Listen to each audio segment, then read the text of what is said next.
លេងទូរស័ព្ទដៃរបស់កុមារពីអាយុ6ឆ្នាំដល់ក្រោម12ឆ្នាំគឺមានផលប៉ះពាល់ខ្លាំងណាស់បើសិនជាកុមារនោះលេងលើកម្រិតប៉ះពាល់ដល់ការសិក្សាហើយការចង់អារម្មណ៍គឺធ្លាក់ចុះតែម្ដងពីព្រោះអីគាត់ដិតដាមអារូបភាពទូរស័ព្ទនោះនៅតែមុខទោះកំឡុងពេលរៀនពេលគាត់មើលគ្រូបញ្យល់អារម្មណ៍គាត់អត់ដិតដាមឬដោតចប់ជាមួយនឹងមេរៀនទេគាត់ដិតដាមតែរូបភាពទូរស័ព្ទនៅនឹងមុខគាត់តែម្ដងហើយសម័យនេះគាត់ចូលចិត្តមើលរឿងអាខ្លីៗអុក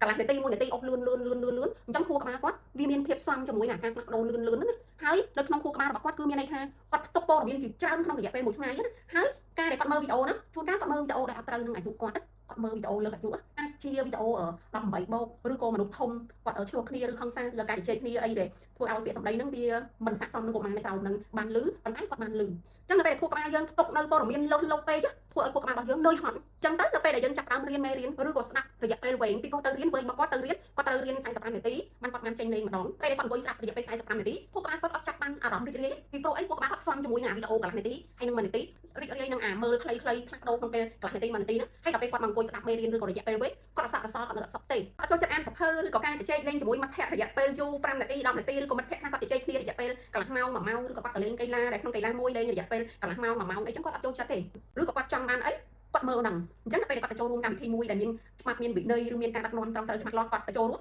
គាត់ពិបាកក្នុងអារម្មណ៍របស់គាត់គាត់ស្មុគស្មាញគាត់ stress គាត់រសាត់រសល់គាត់អាចគ្រប់គ្រងខ្លួនឯងបានពេលខ្លះគាត់គ្រប់គ្រងរូបកាយគាត់ឲ្យអង្គុយនៅនឹងមែនតែអារម្មណ៍គាត់រវើរវាយបែកទៅណាទៅណីដោយសារគាត់គា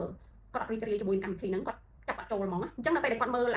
ទៅទូរស័ព្ទហ្នឹងគាត់ផ្ទុកព័ត៌មានច្រើននៅក្នុងខួរក្បាលគាត់ទៅវាលើកម្រិតវ័យគាត់អាយុក្រោម12ឆ្នាំតែថា6ឆ្នាំដល់ក្រោម12ឆ្នាំហ្នឹងព័ត៌មានដែលគាត់គួរតែទទួលបានគឺមេរៀននៅសាលាកម្រិតថ្នាក់បឋមឬក៏របៀបគ្រូបង្រៀនអីគាត់លើកអំពីព័ត៌មានផ្សេងៗនៅក្នុងកម្រិតមួយវ័យបឋមឬក៏ឲ្យគាត់នៅក្នុងគ្រួសារគាត់ទទួលដឹងតែព័ត៌មាននៅក្នុងគ្រួសារគាត់រឿងព័ត៌មាននៅក្នុងសង្គមខ្លះមិនមែនគាត់ថាកុមារត្រូវដឹងតែនេះគាត់មិនទទួលបានតាមកម្រិតរបស់គាត់ទេគាត់ទទួលបានព័ត៌មានលើសលប់តាមរយៈការកាន់ទូរស័ព្ទដៃហ្នឹងអញ្ចឹងធ្វើឲ្យកុមារឆាប់ភ្លេចការចងចាំរបស់គាត់ខ្សោយព្រោះទុកព័ត៌មានច្រើនពេកហើយអាណិតណាកុមារត្រឹមអាយុ6ឆ្នាំដល់12ឆ្នាំហ្នឹងគ្នាផ្ទុកព័ត៌មានរឿងពេញខួរក្បាលគ្នាព័ត៌មានអីក៏មានដែរអញ្ចឹងធ្វើឲ្យខួរក្បាលគ្នានឹងហត់នឿយណាស់ហើយមិនត្រឹមតែប៉ុណ្្នឹងទេណាកុមារអាចងាយមានអារម្មណ៍ធ្លាក់ទឹកចិត្តឬក៏ថប់បារម្ភដោយសារអីបើសិនជាគាត់មើលព័ត៌មានឬមើលវីដេអូឬមើលរឿងអីដែលធ្វើឲ្យគាត់រន្ធត់គាត់ភ័យគាត់ខ្លាចតែបើរឿងណាដែលធ្វើឲ្យទុកសោកសង្រេងខ្លាំងគឺធ្វើឲ្យគាត់ឆាប់មានអារម្មណ៍ធ្លាក់ទឹកចិត្តហើយគាត់មើលជារៀងរាល់ថ្ងៃហើយមួយថ្ងៃមើលប្រហែលដងគឺឪពុកម្ដាយអាចគ្រប់គ្រងបានរឿងកំសត់ឬរឿងរន្ធត់រឿងភ័យហ្នឹងមិនមែនមានន័យថាកុមារចន្លោះអាយុ6ដល់12ឆ្នាំមើលអត់បានទេប៉ុន្តែវាមានកម្រិតអាយុមានន័យថានៅក្នុងរឿងបែបកុមាររឿងតុក្កតាឬរឿងសម្រាប់កុមារពីអាយុ6ដល់12ឆ្នាំហ្នឹងអ្នកនិពន្ធគេរៀបចំសាច់រឿងមកហ្នឹងឲ្យត្រូវនឹងកុមារអាយុ6ឆ្នាំដល់ក្រោម12ឆ្នាំមើលនៅពេលដែលគាត់មើលហើយកំសត់តែគាត់ត្រូវតស៊ូបែបណាតែគាត់ត្រូវរស់បែបណាអញ្ចឹងមានន័យថាអ្នកនិពន្ធលើករឿងមកមានបញ្ហាមានទុកសោកតែនៅក្នុងនោះបញ្ចូលនៅការអប់រំការដោះស្រាយវាប្រៀបដូចលក្ខណៈអក្សរសិល្ប៍ខ្មែរឬក៏សាច់រឿងយើងអញ្ចឹងណាមានន័យថាវាមានដំណោះស្រាយនៅក្នុងនោះប៉ុន្តែនេះគាត់មើលរឿងដែលមិនត្រូវនឹងអាយុគាត់ឬក៏មើលរឿងរយៈពេលខ្លីៗកន្លះនាទីទៅ1នាទីអត់មានដំណោះស្រាយអញ្ចឹងមើលតែបញ្ហាលោតមកអញ្ចឹងធ្វើឲ្យគាត់មានបញ្ហាដែរអញ្ចឹងអាចក្មេងអាយុត្រឹមតែប៉ុណ្្នឹងសោះគាត់អាចមានបញ្ហាផ្លូវចិត្តណាហើយមួយទៀតគាត់ញៀនហ្គេមចាញៀនហ្គេមបើអាចឪពុកម្ដាយដឹងតាន់គាត់ជួយអាចបន្តិចម្ដងគាត់ជួយកុមារអានពេលវេលាប៉ុន្តែកុមារខ្លះឪពុកម្ដាយដឹងតាន់គឺហួសពេលអញ្ចឹងកុមារមានវិបត្តិផ្លូវចិត្តលេងហ្គេមរហូតដល់គាត់ធ្វើបាបខ្លួនឯងឬក៏គាត់ធ្វើបាបអ្នកដទៃឬក៏គាត់មានកំហឹងដែលមិនអាចគ្រប់គ្រងបានឬក៏មានអារម្មណ៍ធ្លាក់ទឹកចិត្តដែលមិនអាចគ្រប់គ្រងបានឬក៏គាត់មានអារម្មណ៍ព្រួយបារម្ភជ្រុលដែលមិនអាចគ្រប់គ្រងបានអញ្ចឹងគាត់ត្រូវបញ្ជូនទៅព្យាបាលជួបជាមួយអ្នកចិត្តសាស្ត្រនិងព្យាបាលព្យាយាមផ្ដាច់បន្តិចម្ដងកូនគាត់ជា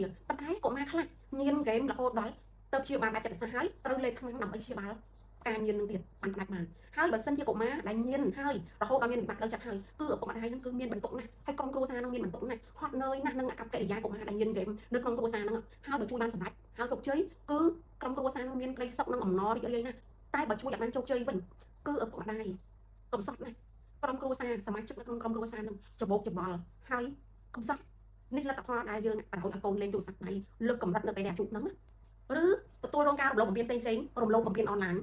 ជនខិលខូចនៅក្នុងបណ្ដាញសង្គមហ្នឹងល្បួងគាត់ឲ្យផ្ញើវីដេអូអាក្រាតកាយឬក៏ផ្ញើរូបផ្សេងយកទៅឲ្យគេហើយគេគំរាមកំហែងនៅតាមអនឡាញឬក៏អ្នកដែលនៅក្នុងបណ្ដាញសង្គមហ្នឹងផ្ញើវីដេអូអាហារភាពឬក៏វីដេអូគេហៅថាវីដេអូសាច់អីឲ្យកុមារមើលហើយដល់ពេលដែលកុមារបានឃើញវីដេអូហ្នឹងហើយមានន័យថាកម្រិតអាយុគាត់អត់គួរនឹងឃើញសម្បីតែរូបភាពប៉ុន្តែគាត់ឃើញវីដេអូហើយឃើញសកម្មភាពតើមានផលប៉ះពាល់អីដល់គាត់អាចមានចំណងផ្លូវភេទមុនអាយុគាត់មានអារម្មណ៍អាម៉ាស់ទៅដែលត្រូវមើលរូបភាពហ្នឹងគាត់មានអារម្មណ៍ថាគាត់ត្រូវគេបំពេញហ្នឹងអនឡាញទេអត់ផ្ទាល់ទេណាអនឡាញទេក៏កុមារមានអារម្មណ៍ចឹងដែរហើយមួយទៀតជួបបើត្រូវជន់នោះគំរាមកំហែងកេងប្រវ័ញ្ចអីមួយទៅបើកុមារមិនឲ្យគាត់នឹងផុសវីដេអូហ្នឹងនឹងមានករណីនឹងកើតឡើងអំពើហិង្សាដែលគាត់ឃើញនៅក្នុងបណ្ដាញសង្គមពាក្យសម្ដីអក្សរោះពាក្យសម្ដីដែលជេរប្រមាថឌៀល ហើយគាត់ស្ដាប់យូរទៅគាត់ចាក់តាមគាត់និយាយតាមអញ្ចឹងបើកុមារមានបញ្ហាដូចខ្ញុំបានរៀបរាប់ខាងលើហ្នឹងយើងសង្កេតមើលអារម្មណ៍របស់កុមារខឹងអត់ដឹងមូលហេតុមួម៉ៅអត់ដឹងមូលហេតុកិច្ចមកពីសមាជិកគ្រួសារអត់អារម្មណ៍និយាយជាមួយសមាជិកគ្រួសារកិច្ចវេះពីសង្គមមិត្តភ័ក្តិជួនកាលសម្ងាត់នៅក្នុងបន្ទប់តែម្នាក់កុមារខ្លះណាអត់ចង់ទៅសាលារៀនទៀតកិច្ចលេងចង់ទៅសាលារៀនចោទថាសាលារៀនមានបញ្ហាអញ្ចឹងចោទថាមិត្តភ័ក្តិអញ្ចឹងឬក៏សង្គមអញ្ចឹងអ្វីដែលគាត់ចូលចិត្តគឺគាត់នៅតែក្នុងបន្ទប់ម្នាក់ឯងថាអត់ទូរស័ព្ទដៃបានណាហើយបើនិយាយពីកុមារនៅក្នុងដំណាក់កាលនេះណាកុមារគួរអាណិតអាយុตั้งតែក្រោម12ឆ្នាំគួរអាណិតដែលជួបរឿងបែបហ្នឹងកុមារចាប់ដើមសពិលហើយគាត់ចាប់ដើមវ័យគាត់ឈានចូលជំទង់ណាពេលអាយុ11 12ឆ្នាំឈានចូលជំទង់ជាវ័យដែលគាត់អៀនជាវ័យដែលគាត់អាម៉ាស់ជាវ័យដែលគាត់ត្រូវបានទទួលការគ្រប់គ្រងពីឪពុកម្ដាយពីគ្រួសារពីសង្គមដើម្បីគាត់ទទួលស្គាល់ថាខ្លួនឯងជាមនុស្សដែលមានតម្លៃថ្លៃថ្នូរហើយគាត់ស្រឡាញ់ភាពថ្លៃថ្នូរគាត់ស្រឡាញ់កិត្តិយសស្រឡាញ់កេរ្តិ៍ឈ្មោះវ័យហ្នឹងគឺគាត់ស្រឡាញ់ខ្លួនឯងគាត់ចង់ឲ្យគេសរសើរចង់ឲ្យគេសង្គមគេទទួលស្គាល់ថាគាត់ជាក្មេងល្អជាមនុស្សល្អគាត់ចង់បានអញ្ចឹងពេលគាត់ជួបបញ្ហាហ្នឹងគាត់ចាប់ផ្ដើមដាក់ទោសខ្លួនឯងថាខ្លួនឯងជាក្មេងមិនល្អមិនស្អាតស្អំសពិលថាខ្លួនឯងជាមនុស្សប្រភេទណាចាប់ផ្ដើមប្រៀបធៀបខ្លួនឯងជាមួយនឹងមិត្តភ័ក្តិគេស្អាតគេល្អជាកូនល្អនៅក្នុងគ្រួសារហើយខ្លួនឯងយ៉ាងម៉េចគេសិស្សល្អគេរៀនបានប្រៀបធៀបទៅក្មេងគេអាយុប្រហែលគ្នាដែរគេមានតម្លៃគ្រប់គ្រាន់គេស្អាតគេល្អពេលគាត់គិតអញ្ចឹងគាត់ចាប់ផ្ដើមខ្លាចសង្គមគាត់អត់ចង់ចេញទៅណាហើយដល់ពេលអញ្ចឹង stress ហើយចាប់ផ្ដើមផ្ដាច់ខ្លួនទៀតឯគូក្បាលក្មេងដែលកំពុងតែនៅក្នុងវ័យហ្នឹងត្រូវការលេងត្រូវការតំណែងសង្គមត្រូវការរីករាយត្រូវការសង្គមឲ្យតម្លៃប៉ុន្តែដល់ពេលគាត់អត់ទទួលបានអាហ្នឹងគាត់បាត់បង់ការលូតលាស់ផ្នែកបញ្ញាស្មារតីនឹងគូក្បាលហើយបើសិនជានិយាយពីផ្លូវកាយរបស់គាត់វិញក៏ប៉ះពាល់ដែរពីព្រោះវ័យគាត់ត្រូវការធ្វើចលនារាងកាយរត់លេងបលែងគ្នាលេងជាមួយមិត្តភ័ក្តិនៅផ្ទះបលែងគ្នាលេងបងប្អូនជាមួយសង្គមរីករាយធ្វើសកម្មភាពជាមួយគ្រួសារទៅសាលារៀនរត់លេងជាមួយមិត្តភ័ក្តិអង្គកីឡាផ្សេងៗតែដល់ពេលគាត់អត់ធ្វើចលនាវាធ្វើឲ្យប៉ះពាល់ដល់ការលូតលាស់សាច់ដុំគាត់វ័យដែលកំពុងលូតលាស់រូបកាយពង្រឹងរូបកាយឲ្យរឹងមាំធម្មជាតិរបស់កុមារគាត់ចេះនៅស្ងៀមគាត់រត់គាត់ធ្វើនេះធ្វើនោះសកម្មភាពគាត់គឺគាត់អត់មានអាចអង្គុយនៅស្ងៀមទេដល់ពេលគាត់នៅស្ងៀមគាត់កាន់តែទូរស័ព្ទដៃមើលតែទូរស័ព្ទដៃឈ្ងោករហូតឆ្អឹងកគាត់ប៉ះពាល់ឆ្អឹងខ្នងគាត់ប៉ះពាល់សាច់ដុំគាត់ប៉ះពាល់បើគាត់អង្គុយមើលទូរស័ព្ទតែរហូតគាត់គេងអត់គ្រប់គ្រាន់ជួនកាលគេងហើយតែអត់លោកស្កប់ស្គាល់ជួនកាលគេងអត់គ្រប់គ្រាន់មានន័យថាគាត់លេងទូរស័ព្ទរយៈពេលយូរអញ្ចឹងគាត់គេងអត់គ្រប់ម៉ោងនៅក្នុងវ័យគាត់ហ្នឹងអញ្ចឹងប៉ះពាល់តែគូក្បាលបញ្ញាស្មារតីផ្លូវចិត្តប៉ះពាល់ខ្លាំងមែនទែន